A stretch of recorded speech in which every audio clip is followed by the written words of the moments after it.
یہ تو پیار ہے۔ حضرت ابو بکر شبلی کے پاس کچھ لوگ آگے کہنے لگے حضور ہمیں آپ سے بڑی محبت ہے، فرمایا نہیں سوچ لو ذرا، حضور ہمیں آپ سے، فرمایا نہیں سوچ لو کام ذرا مشکل ہے، حضور پیار ہے، فرمایا پھر سوچ لو پیار ہے۔ آپ اندر گئے تو اپنے جھولی کے اندر روڑے بھر کے لے آئے پتھر، وہ جو پیار کرنے والے تھے نا آتے ہی ان کو روڑے مارنے شروع کر دیے، وہ دوڑے کہنے لگے بابا تو پاگل ہو گیا ہے، پتھر مارنے لگا ہے تو شدائی ہو گیا، دوڑنے لگے تو حضرت نے بلایا، فرمایا واپس آؤ، تم تو کہتے تھے محبت ہے، مجھ سے محبت ہوتی تو پتھر کھا کھا کے میرے دروازے پر مر جاتے، کبھی دروازہ چھوڑ کے نہ جاتے، تم تو پہلے ہی روڑے پہ بھاگ گئے ہو، تمہیں کس چیز سے محبت ہے؟ جنا تنا وچ عشق نہ رچیا کتے ہونا تھی چنگے، مالک دے کر راکھی کر دے صابر بھوکے ننگے۔ میرے رسول کریم صلی اللہ علیہ وسلم نے فرمایا اللہ پاک تیرے گناہوں کو معاف کرتا ہے، رب کریم تیرے گناہوں کو بخشتا ہے جب تیرے اوپر آزمائش ڈالتا ہے۔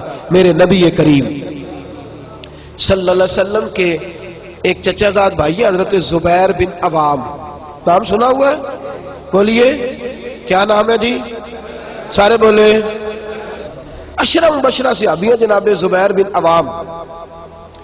حضرت صفیہ جو حضور کی پھوپھی ہیں یہ ان کے بیٹے، اور نبی پاک صلی اللہ علیہ وسلم کی جو ہمشیرہ ہے حضرت عائشہ کی جو سگی ہمشیرہ جناب اسماء، وہ ان کی زوجہ ہے، یہ رشتہ بھی حضور کے ساتھ۔ ان کے ایک بیٹے تھے حضرت عروہ بن زبیر جناب زبیر بن عوام کے صاحبزادے۔ ایک دن حضرت عروہ بن زبیر کے بارے میں جناب مشہور تابعی ہے سعید بن مسیب رضی اللہ تعالیٰ عنہ فرماتے ہیں میں نے اس شخص کا عجیب حال دیکھا، فرمایا 7 بیٹے، ایک اچانک چلا گیا انتقال کر گیا، اور کہنے لگے ان کی ایک ٹانگ کے اندر ہلکی سی پھنسی نکلی، وہ بڑا پھوڑا بنی، اور پھر طبیبوں نے گھٹنے کے اوپر سے رکھ کے ان کی ٹانگ کو کاٹ ڈالا۔ آپ فرماتے ہیں میں گیا تیمارداری کرنے اور بیٹے کا افسوس کرنے، یہ صحابہ کا انداز دیکھیں، بیٹے کی تعزیت کرنے اور ان کی اس کٹے ہوئی ٹانگ پر میں گیا ان کی تیمارداری کرنے۔ جب گھر پہنچا تو کہنے لگے سعید آجا یار آجا آجا، تو بڑا سمجھدار ہے، صحابہ کا شاگرد ہے، میں نے مسئلہ پوچھنا تھا۔ کہتے ہیں ان کے چہرے کی تابانی اور لفظوں کی وسعت اور جملوں کے اندر جو خوبصورتی تھی مجھے لگتا ہی نہیں یہ بیمار ہے، اور جوان بیٹا چلا جائے تو انسان کی کمر اٹھتی نہیں، اور اتنا تر و تازہ شخص۔ کہتے ہیں میں ان کے لب و لہجے پہ حیران ہو گیا، جب قریب گیا نا تو مجھے انہوں نے بٹھا لیا اور بٹھا کے کہنے لگے مسئلہ پوچھنا تھا، باقی باتیں بعد میں کرنا۔ میں نے کہا پوچھئے، تو کہنے لگا مسئلہ یہ پوچھنا تھا کہ قدر جلدی ادا کیا جا سکے، کوئی ایسا وظیفہ جس سے اللہ کا شکر مارو مارو من مار مکاؤ، کوئی عذر نہ پیش لے آوا، جے سونا میرے دکھ بچ راضی تے میں سکھ نو چلے ڈاوا۔ وظیفہ پوچھنا تھا، کس بات کا؟ کس بات کا؟ آپ فرمانے لگے دیکھو میرے وجود میں کتنے اعضاء تھے، رب کریم نے کہا میں اللہ کا شکر ادا کرنا چاہتا ہوں، سارا وجود جو باقی کا ہے اس پر میں اللہ کا شکر۔ اور 10 بیٹے تھے اللہ نے ایک لیا ہے، بے نیاز ہے، سارے بھی تو جا سکتے تھے نا۔ 7 بیٹے بے نیاز ایک لیا ہے، سارے بھی تو جا سکتے تھے، میں شکر ادا کرنا چاہتا ہوں کہ میرے 6 بیٹے سلامت ہیں، تو مجھے وظیفہ شکر بتلاؤ۔ حضرت سعید بن مسیب کہتے ہیں میری آنکھوں میں آنسو آ گئے، میں نے کہا آپ کو کیا وظیفہ بتانا ہے؟ آپ کا مزاج دیکھ کے تو میں نے آپ سے بڑا کچھ سیکھ لیا ہے، انشاءاللہ جتنی بھی مصیبتیں آئیں گی آپ کو یاد کر کے ساری دور کر لیا کرو۔ میرے عزیز زندگی کے شب و روز کے اندر شدید آزمائشیں آتی ہیں، شدید پریشانیاں آتی ہیں انسان، لیکن گھبرائے گھبرائے پھرنا، ہر وقت مایوس سی زندگی گزارنا۔ ایک آدمی کے پاس بچے بھی ہیں، گھر بھی ہے، بیوی بھی فرما بردار ہے، اس کے پاس اپنی سواری بھی ہے، سارا کچھ ہے، صرف اس کے سر میں درد ہے، وہ بھی کبھی کبھار ہوتی ہے۔ آپ کبھی اس سے پوچھ لیں تو کہتا بڑا تنگ ہو اپنی زندگی سے، سر میں درد ہی نہیں جاتی۔ وہ خدا کے بندے، ایک وجود کا حصہ تیرا، ایک شخص کے پاس ساری نعمتیں، ساری، صرف غریب ہے، پیسے تھوڑے، آپ اس سے پوچھ لیں تیرا کیا حال ہے تو کہتا ہے میں تو کسی کام کا نہیں، فارغ آدمی ہوں، بالکل معمول زندگی گزارا ہوں۔ کیوں بھائی؟ کہتا پیسے ہی کوئی نہیں، بچے ہیں، ہے، گھر ہے، رشتہ دار سب اچھے ہیں، دوست بہت اچھے، معاشرے سوسائٹی کے اندر مقام، لوگ میری عزت کرتے ہیں، کمی کس بات کی ہے؟ کہنے لگا پیسے ذرا تھوڑے سے کم ہے۔ خدا کے بندو، صرف وہ ایک نعمت جو وقتی طور پر تمہاری نظر میں تمہارے پاس کم ہے، اس کو روتے رہتے ہو، لکیر کو پیٹتے رہتے ہو۔ جو خدا نے بے حساب نعمتیں دی ہیں، لا تعداد بندہ نوازیاں فرمائی ہیں، ان کی طرف ہماری توجہ نہیں جاتی۔ نبی کریم صلی اللہ تعالی علیہ وآلہ وسلم کے ماننے والوں نے جب حضور علیہ السلام سے ان چیزوں کا ذکر فرمایا تو نبی پاک صلی اللہ علیہ وسلم نے مختلف دلائل ارشاد فرمائے۔ اگر آپ ٹیک چھوڑ کے بیٹھے تو میں آپ کو اگلی حدیث سناؤں، اگر آپ تھوڑا ٹیک چھوڑ کے بیٹھے تاکہ آپ کو نیند نہیں آئے تو میں اگلی بات کروں۔ توجہ ہے اب حضرات کی؟ امام باقی حضرت عبداللہ بن مسعود سے روایت کرتے ہیں، بڑی حسین حدیث ہے، یہ آپ نے یاد رکھنی ہے۔ رکھیں گے انشاءاللہ تعالی؟ زور سے بولیے انشاءاللہ، اس کو یاد رکھنی ہے۔ نبی پاک صلی اللہ علیہ وسلم فرماتے ہیں 3 بندے اللہ کی بارگاہ میں کھڑے کیے جائیں گے قیامت والے دن۔ کتنے بندے جی؟ اور تینوں بہانہ کریں گے کہ یا اللہ ہم عبادت نہیں کر سکے۔ 3 بندے شعب الایمان میں امام بہقی نے نقل کیا۔ رسول پاک صلی اللہ علیہ وسلم فرماتے ہیں سب سے پہلے ایک غلام کھڑا کیا جائے، جو کسی کا غلام ہے، کھڑا کیا گیا اللہ کی بارگاہ میں۔ اللہ پاک نے فرمایا تو نے میری عبادت کیوں نہیں کی، نماز کیوں نہیں پڑھی؟ تو کہتا یا اللہ میرے اوپر بندوں کے حق ہی بڑے تھے، میں کسی کا غلام تھا، تو خدا بندہ میں کیسے تیری عبادت کرتا، میں تو غلامی کی زندگی گزار رہا تھا، مالک کی بات مانتا کہ تیری مانتا؟ میرے نبی پاک صلی اللہ علیہ وسلم کے صحابی فرماتے ہیں اللہ کریم حضرت یوسف علیہ السلام کو بلائے گا اور جناب یوسف کو اس کے سامنے کھڑا کر کے کہے گا یوسف اسے بتا تو نے کتنی قید کاٹی ہے، اسے بتا تیرے بھائیوں نے تجھے کنویں میں پھینکا ہے، اسے بتا تو نے کتنی تکلیفیں سہی ہیں۔ حضرت یوسف جب بات کر رہے ہوں گے تو رب اس سے کہے گا میرے یوسف نے تکلیفیں بڑی سہی ہیں پر سجدہ ایک بھی قضا نہیں کیا، سجدہ ایک بھی۔ تو بتا تو زیادہ غلامی میں تھا کہ یوسف زیادہ پریشانی کے عالم میں تھے؟ وہ کہیں گے نہیں یا اللہ یوسف ہی تھے۔ فرمایا پھر تو میری بارگاہ میں بہانے کرتا ہے، میری بارگاہ میں بہانے کرتا ہے؟ اللہ اکبر۔ میرے نبی کریم صلی اللہ علیہ وسلم فرماتے ہیں رب کریم فرمائے گا اس سے جو تاجر تھا بھئی تو نے نماز نہیں پڑھی، عبادت نہیں کی، میرا ذکر شکر نہیں کیا، تو عرض کرے گا یا اللہ میں تاجر تھا، میری ڈیوٹیاں بڑی تھی، کاروبار بڑا پھیلا ہوا تھا، یہ اللہ خیر کرے آپ کو چیزیں پوچھ لے میاں صاحب نماز نہیں پڑھتے، کہتا میں نے ٹائم کوئی نہیں نماز پڑھنے کا۔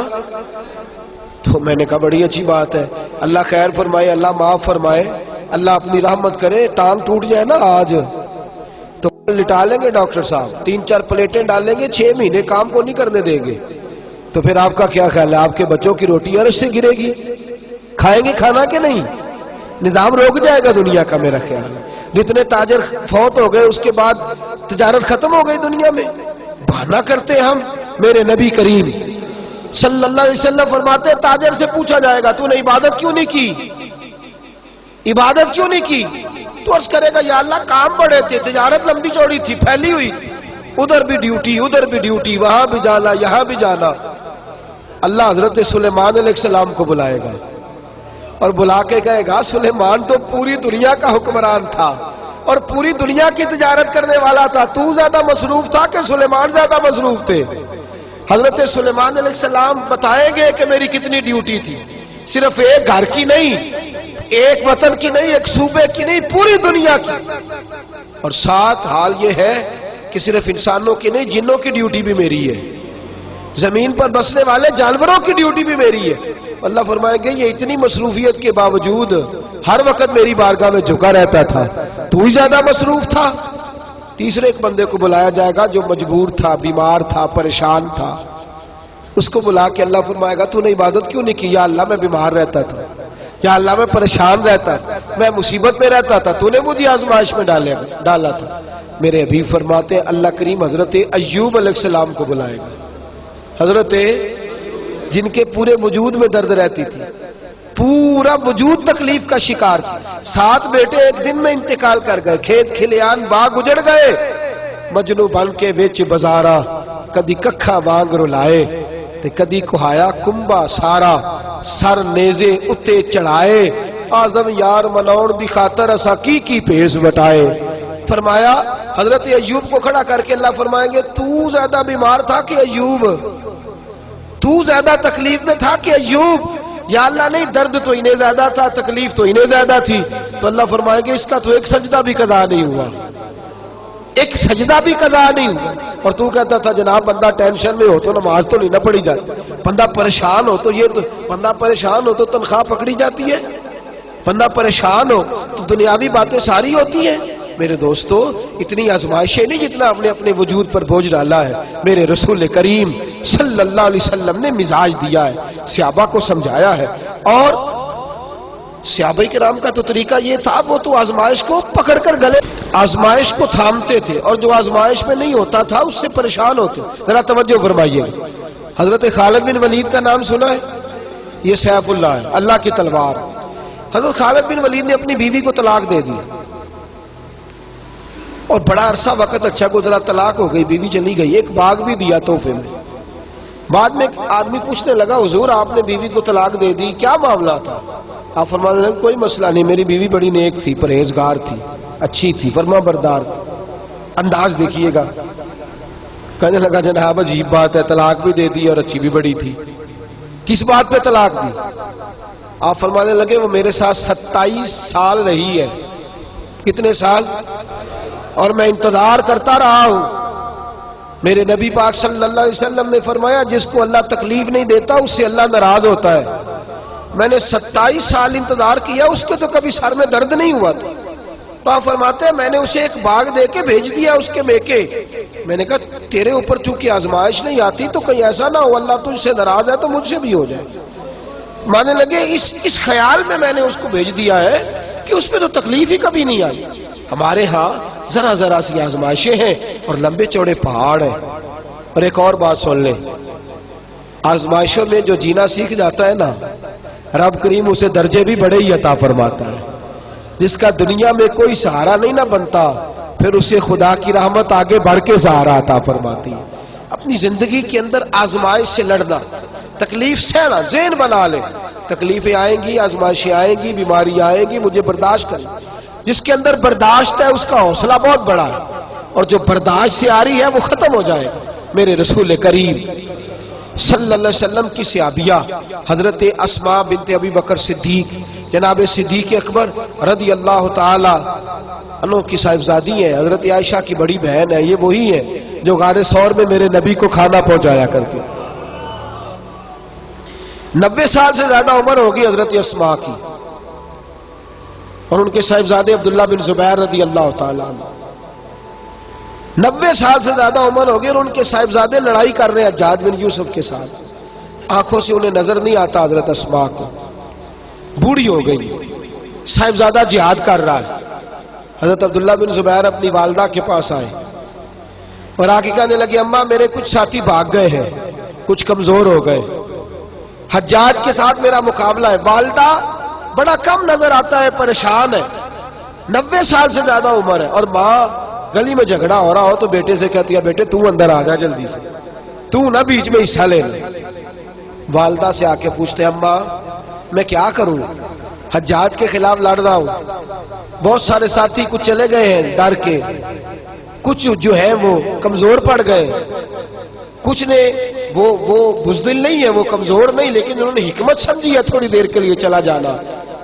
ماں کہنے لگی بیٹے پہلے تو یہ بتا کہ تو حق پہ ہے کہ نہیں، دولت کے لیے تو نہیں لڑ رہا، اقتدار کے لیے تو نہیں لڑ رہا. کہنے لگی اماں قسم اللہ کی عزت کی میں حق پہ ہوں، میں فکر امام حسین کا وارث ہوں، میں ظالموں سے لڑ رہا ہوں. تو ماں کہنے لگی بیٹے جا. پھر والدہ کہنے لگی جا میرا بیٹا اور جا کے اس کے ساتھ لڑائی کر، اگر تو فتح یاب ہو گیا تو میں شکر ادا کروں گی، اور اگر تو شہید ہو گیا تو میں قیامت میں تیرے اوپر فخر کروں گی. تو کہنے لگے اماں وہ بڑے ظالم ہے، بوڑھی ماں کا حوصلہ دیکھ، وہ بڑے ظالم ہے، وہ تو مسلح کر دیتے ہیں، ناک کان گلا کاٹ دیتے، اتنا سخت میرا دشمن ہے. والدہ کہہ رہی ہے بیٹے سے، 90 سال کی بوڑھی اماں کہتی ہے بیٹا بکری کو ذبح ہوتے وقت تکلیف ہوتی ہے، کھال اترتے وقت تکلیف نہیں ہوتی. تکلیف تجھے ایک وقت ہوگی جب تیر لگے گا، جب تلوار لگے گی. ناک کان کاٹتے تجھے کیا تکلیف ہوگی، اللہ تجھے زیادہ اجر عطا فرمائے گا. جا مجھے بہادر کی ماں بننے کا شرف دے، بزدل کی ماں بننے کا شرف نہ دے۔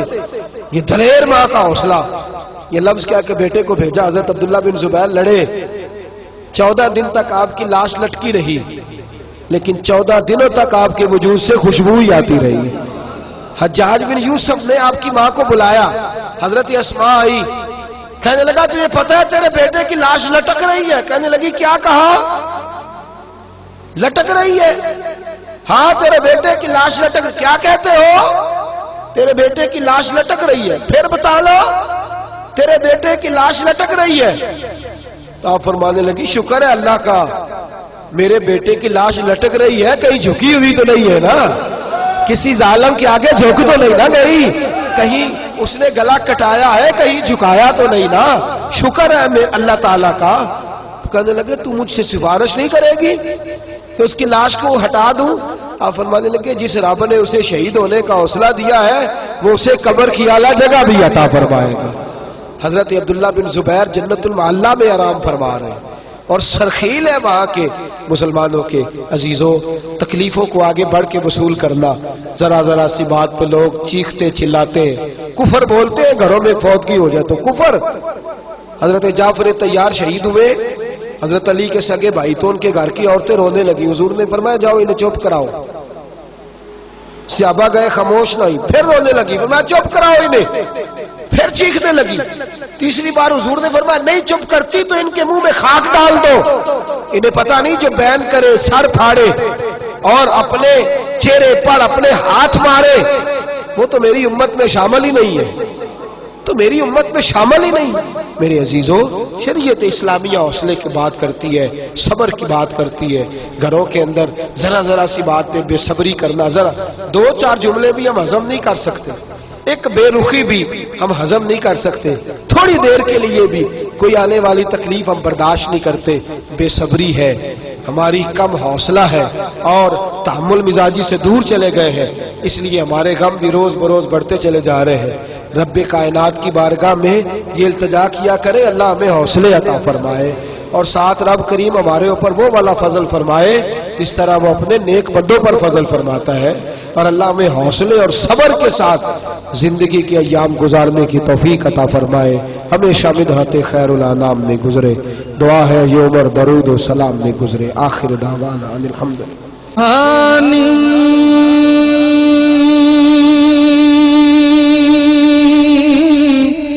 گھڑی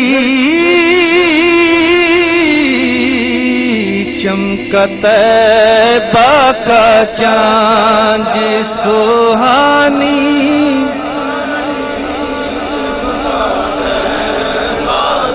چاند سہانی، گھڑی چمکا طیبہ کا چاند اس دل افروز،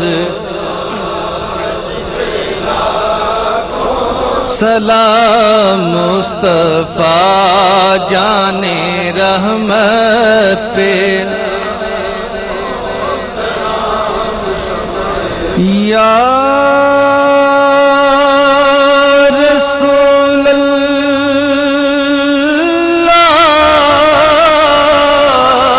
تیرے در کی فضا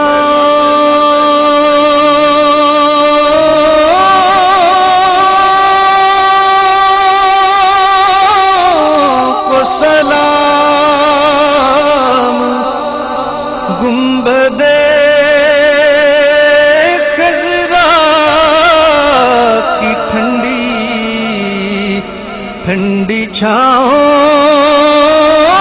کو سلام، جو مدینے کے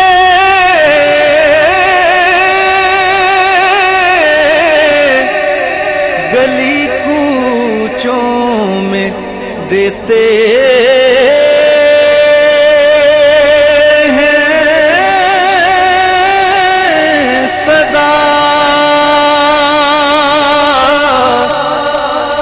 قیامت ان فقیروں اور گداؤں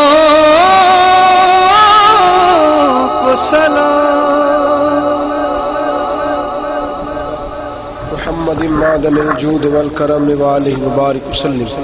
مالک کریم ہمارا حاضر ہونا قبول فرما، دین کا ہر کام اپنی رضا کے لیے کرنے کی توفیق عطا فرما۔